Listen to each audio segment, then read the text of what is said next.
राम राम। सरस्वती ज्योतिष विज्ञान के इस मंच पर मैं पंडित अरविंद तिवारी आप सभी का हार्दिक स्वागत करता हूं। आज मैं आपके साथ कुछ ऐसा विषय छेड़ने जा रहा हूं। ये विषय मेरे दिल के बहुत करीब है, क्योंकि मैं इस चीज के बगैर चल ही नहीं सकता, स्वप्न भी नहीं देख सकता। और जो चीज मैं दिल से अनुसरण करता हूं, अपनाता हूं, बिना किसी छल कपट फरेब के ये रिश्ता बनता है, ठीक है। और जो मैंने अपने जीवन में इस पद्धति को अपनाकर या इस परंपरा को अपनाकर सुख पाए हैं, मैं चाहता हूं कि वो आपके जीवन में भी आए।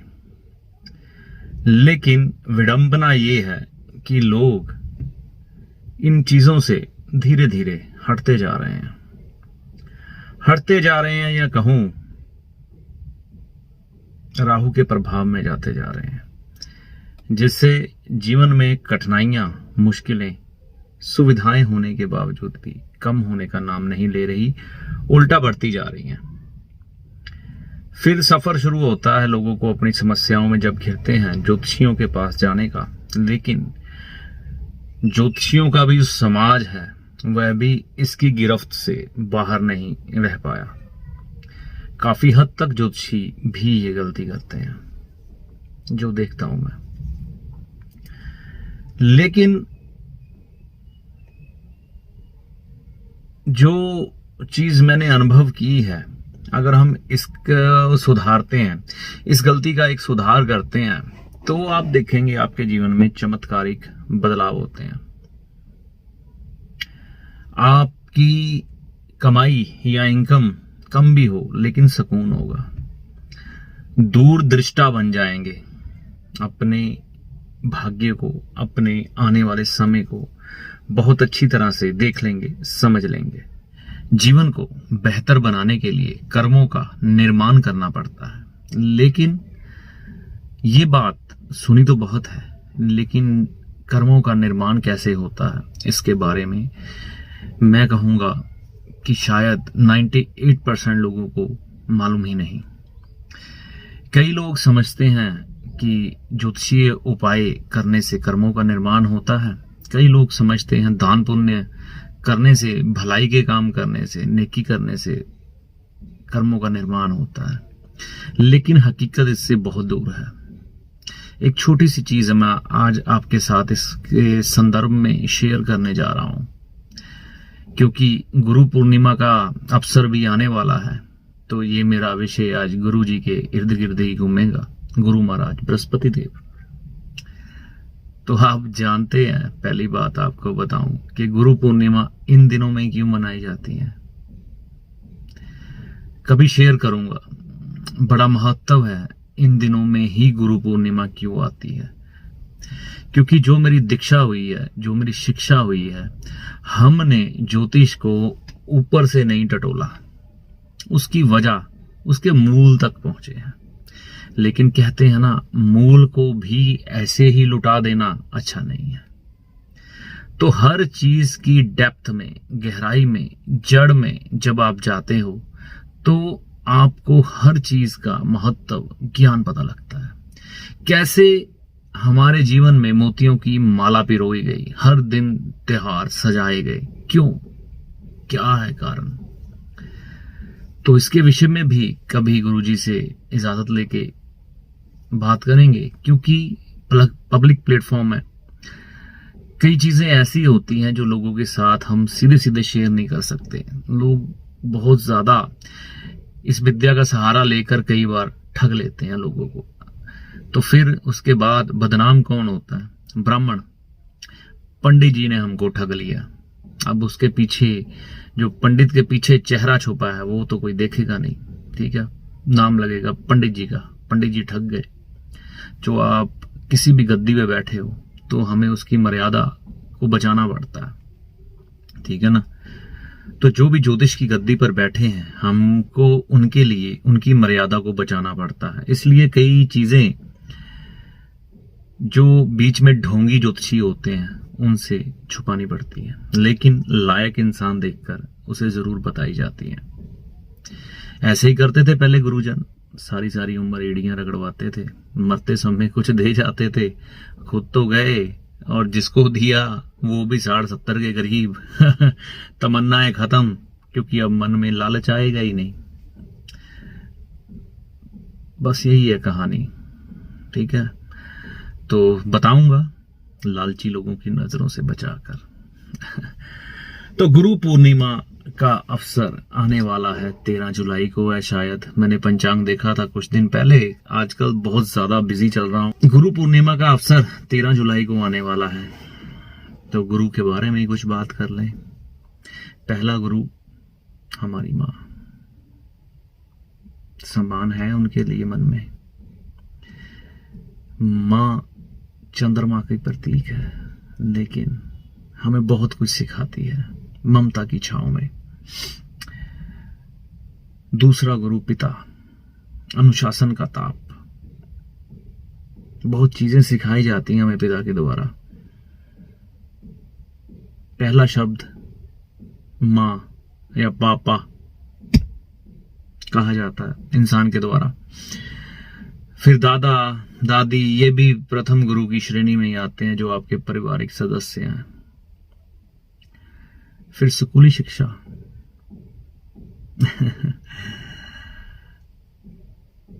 अध्यापक, जिसको तो आजकल के बच्चे बहुत ज्यादा सम्मान देते हैं। अगर वो आपके ऊपर हाथ उठा दे तो आप उसके ऊपर हाथ उठाने के लिए तैयार हैं। तो स्कूली गुरुदेव है ना, जो आपके बच्चे को कुछ कह तो दे, सर फोड़ के रख देंगे। कुछ ऐसे माता पिता भी दुनिया में हैं टीचर का। मैं ये नहीं कहता कि बच्चों को मारना चाहिए, लेकिन बच्चों को कुछ कठिन अनुशासन भी जरूरी है। कुछ अध्यापक गलत हुए, देखिए समय का प्रभाव होता है। कई स्कूलों में, कॉलेजों में छात्रों का रेप हुआ, बलात्कार हुआ, ये गलत है। अपने बच्चों को ये शिक्षा जरूर दें। कुछ समय का प्रभाव, कुछ समय की डिमांड इस समय ये है कि आपको सेक्स एजुकेशन के बारे में, या ये जो असामाजिक तत्व समाज में घटित होते हैं, जैसे कि हमारे बच्चे अगर स्कूल में पढ़ने जाते हैं या किसी ट्यूशन पे जाते हैं, तो अगर उनके साथ गुरु पहले ही स्टेप में कोई गलती करने की कोशिश करता है, तो अपने बच्चों को अवेयर के बेटा उसी समय उसको रोक देना है, ठीक है। और कोई जानवरों की तरह आपके बच्चों को मारता है तो मैं उसका घोर विरोधी हूं, ठीक है। बच्चों को अनुशासन देने के लिए कुछ झापट जरूरी है, कुछ सजा जरूरी है। ये चीज अगर आप अपने बच्चों के जीवन में से हटा दोगे ना, शब्द मेरे कठिन है, चुभेंगे। ये चीज अगर आप अपने बच्चों के जीवन में से हटा दोगे ना, कि मां की ममता के तले बच्चे पले और बाप का अनुशासन सिर्फ सब्जी लाने तक या घर में दालें लाने तक या करियाना लाना तक रहे, या बाप भी आपके रंग में रंग कर एंजॉय करने लग पड़े जीवन को, और कुछ अच्छी चीजें, कुछ अनुशासन आपके जीवन में रहे ना। क्योंकि राहु जब भी आपके जीवन में आता है तो जीवन को अस्त व्यस्त कर देता है। शोहरत, पैसा बहुत होगा, लेकिन खुशहाली, खुशी और जिंदगी में एक सुकून नहीं होगा। वह समय नहीं रहा कि आज हमारे बच्चे हमारे पैर दबाएंगे, हमारी सेवा करेंगे। ऐसी भावना रखना या ऐसी आशा रखना आज के समय में बेईमानी है। तो ये चीजें खत्म हो चुकी है, इनके बारे में विचार करना बंद कर दीजिए। लेकिन एक बेहतरीन इंसान की तलाश और एक बेहतरीन पुत्र की तलाश समाज को भी और परिवार को भी और ससुराल को भी एक अच्छी बहू, अच्छी बेटी चाहिए। कैसे आते हैं ये सब? लाडों से पाल के नहीं आते। लाडों में पले बच्चे कहीं ना कहीं भटकाव वाली स्थिति में चले जाते हैं। समाज इसका गवाह है। तो अब किया क्या जाए? देखिए, बाप का अनुशासन बहुत जरूरी है घर में 16 साल तक की उम्र के लिए। पहले 10 साल बच्चे को खूब एंजॉय करने दीजिए, फिर बाप गुरु का रोल अदा करे और बच्चे को कठिन अनुशासन में लेके जाए। आप अपने बच्चे को बहुत बड़ी पदवी पर पहुंचाना चाहते हो, पहुंचाइए, हर माता पिता का ये सपना होता है। लेकिन उस पदवी पर पहुंचाकर भी क्या हासिल होगा अगर वो उसकी बात आपको ये कहे कि आपने मेरे लिए किया गया है, या जब कहीं आपको उससे मिलने की इच्छा हो और वो ये जवाब दे, पिताजी मेरे पास समय नहीं है, तो इससे अच्छा तो औलाद ना होती।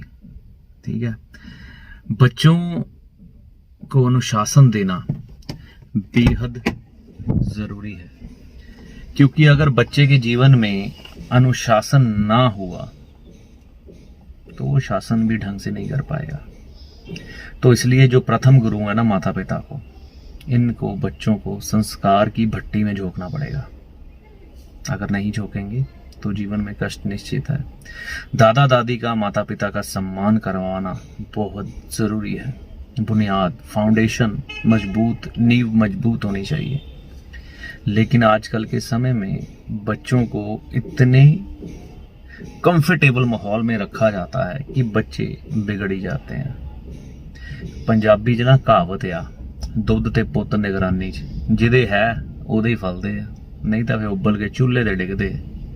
ठीक है, और पुत्त भटक जाता है। जाल हर तरफ बिछे हुए हैं। लोग अपने रिश्ते खून के छोड़कर बाहर बहन भाई, मित्रों, सज्जनों को, चाचे ताइयों को ढूंढते हैं और अपने रिश्तेदार से इतना सरोबोर नहीं है। तो सबसे पहले इन गुरुओं को अपना महत्व निभाना पड़ेगा बहुत अच्छी तरह से। और गुरु पूर्णिमा के अवसर पर अपने बच्चे को बताइए गुरु पूर्णिमा क्यों मनाई जाती है। गुरु पूर्णिमा मनाने से होता गया है, क्योंकि पहले गुरु का अगर फाउंडेशन अच्छी नहीं हुई तो जिंदगी बर्बाद। स्कूल में जाके अध्यापक बुरा मिल गया, ठीक है ना, तो भी जिंदगी खराब। तो ऐसे कई अध्यापकों का एग्जाम्पल आप समाज में देखते ही हैं। अच्छे अध्यापकों की अगर आपको छत्र छाया ना मिली तो भी बच्चे का जीवन, जितना मर्जी टैलेंट हो, खराब हो जाएगा। इसी तरह माता पिता, दादा दादी की अच्छी फाउंडेशन ना मिली तो भी आप जितने मर्जी टैलेंटेड हो, आपका जीवन खराब हो जाएगा। अगर हम इन लोगों का सम्मान नहीं करेंगे, चाहे वो स्कूल का अध्यापक हो, मैंने पीछे भी कहा, अगर कोई गलत हरकत करने वाला है तो वो दंड का अधिकारी है। आपको बच्चों को बताना पड़ेगा कि बेटा ऐसा कुछ हो तो तुरंत हमें विरोध करके बताओ, उसका विरोध करो और बताओ। लेकिन जो अच्छा अध्यापक है उसको रिस्पेक्ट देनी जरूरी है। वो कठिन अनुशासन में भी अगर थोड़ा बहुत आपको रखता है तो सह लीजिए। उसके बाद आध्यात्मिक गुरु या कोई संत महात्मा, अच्छा समय लग जाए कोई बात नहीं, चुनिए। आजकल जब हमारे समाज में, हिंदू समाज की बात कर रहा हूं, शादी विवाह होती है ना, पंडित जी शादी करवाने आते हैं, उनके साथ वो भद्दे भद्दे मजाक करते हैं हमारे लोग। या कोई पूजा पाठ कर्म कांड करवाने घर आपके आता है बृहस्पति, तो उनके साथ मजाक किया जाता है, पंडित जी जल्दी करो, पंडित ये करो, पंडित जी वो करो, या उनको कुछ मजाक के लिहाज से कुछ शब्द कहे जाते हैं। आप जानते हैं कि जो आपके घर में पूजा पाठ करवा रहा है या आपकी शादी करवा रहा है, वो ब्रह्म की गद्दी पे बैठा है, ब्रह्म का साक्षात अवतार है, और उसकी धज्जियां उड़ा रहे हैं आप। उसके बाद ज्योतिषियों के पास घूमते हैं कि हमारा बृहस्पति ठीक कर दो। टीके लगाने से फिर बृहस्पति ठीक हो जाएगा क्या? गले में सोना पहनने से बृहस्पति ठीक हो जाएगा क्या? नहीं होगा। सम्मान दो। अगर कोई गलत है, आपको वो गलत हरकत करता है, तो वो बृहस्पति नहीं है, वो बृहस्पति नहीं है, वो बृहस्पति के रूप में राहु है। उसको पकड़ लीजिए गर्दन से। वो ब्राह्मण के भेष में छुपा हुआ राहु है। जैसे राहु ने अमृत पीने की कोशिश की थी देवता बन के, तो वही राहु अब ब्राह्मण के भेष में बैठा है, ब्राह्मण को खत्म करने के लिए, ब्रह्म को खत्म करने के लिए। क्योंकि इनकी तो साक्षात दुश्मनी है लाल किताब के अनुसार। तो जहां राहु होगा वहां बृहस्पति चुप होगा। तो जब बृहस्पति बोलेगा वहां राहु गायब हो जाएगा।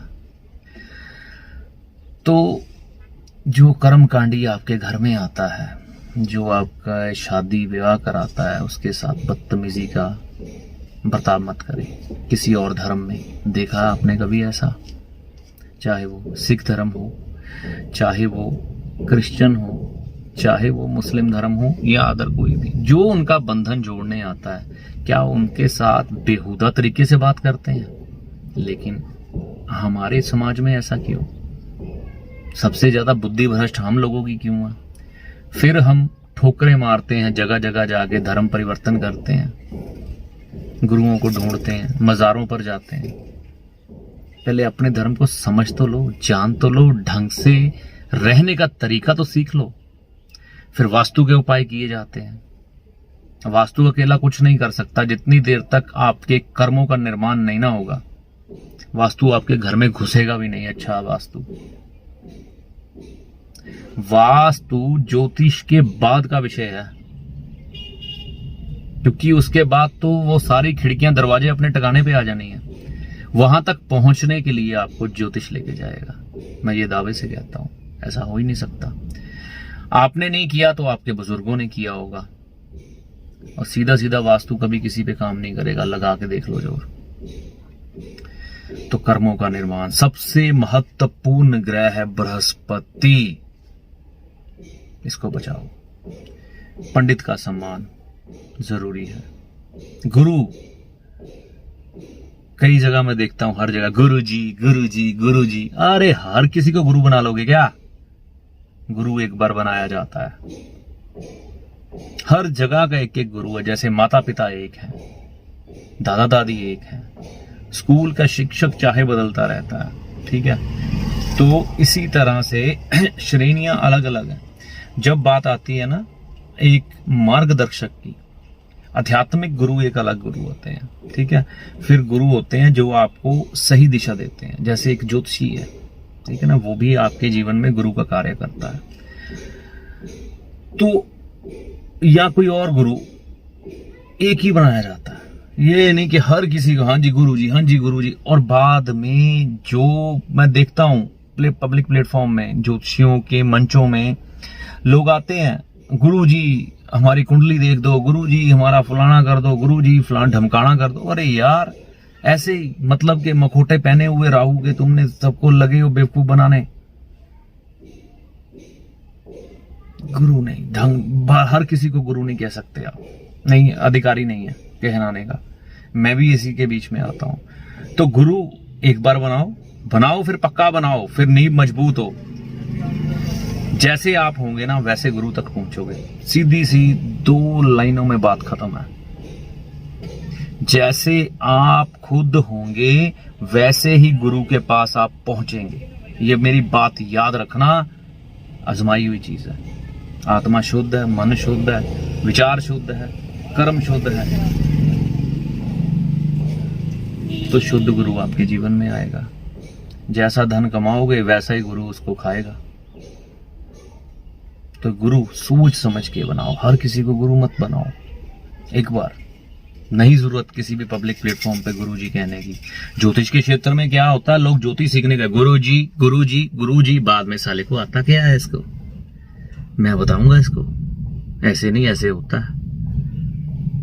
तो क्या बता दोगे तुम? ज्योतिष इतना गहरा है, तुम्हारी जिंदगी तो बहुत कम है। ज्योतिष सीखने के लिए लोग ढूंढते हैं छोटी छोटी चीजें, फिर लग पड़ते हैं लोगों को छलने। जहर का प्याला तो पकड़ लिया, लेकिन शिव जैसी शक्ति कहां से आए उसे पीने के लिए? फिर तबाही। चलो इन विषयों में नहीं जाता। तो कहने का मतलब, जगह जगह गुरु नहीं बनाने। हर विषय का एक गुरु हो सकता है, वह ताउम्र आपका गुरु ही रहेगा, लेकिन उसको रिस्पेक्ट दिल से देनी है, उसकी भावनाओं की, उसके शब्दों की, उसके विचारों की, उसकी कदर करनी है, सम्मान करना है। गुरु पूर्णिमा पर जा सकते हो तो जाओ, इच्छा है तो। नहीं जाना चाहते, जो छलिया गुरु है उसको त्याग दो। लेकिन एक अच्छा गुरु, एक फाउंडेशन तो आपके जीवन में हो, जो आपको सही दिशा, सही मार्ग दिखाए। बहुत कमी है आज के समय में ऐसे लोगों की जो आपको सही मार्ग दिखा सके।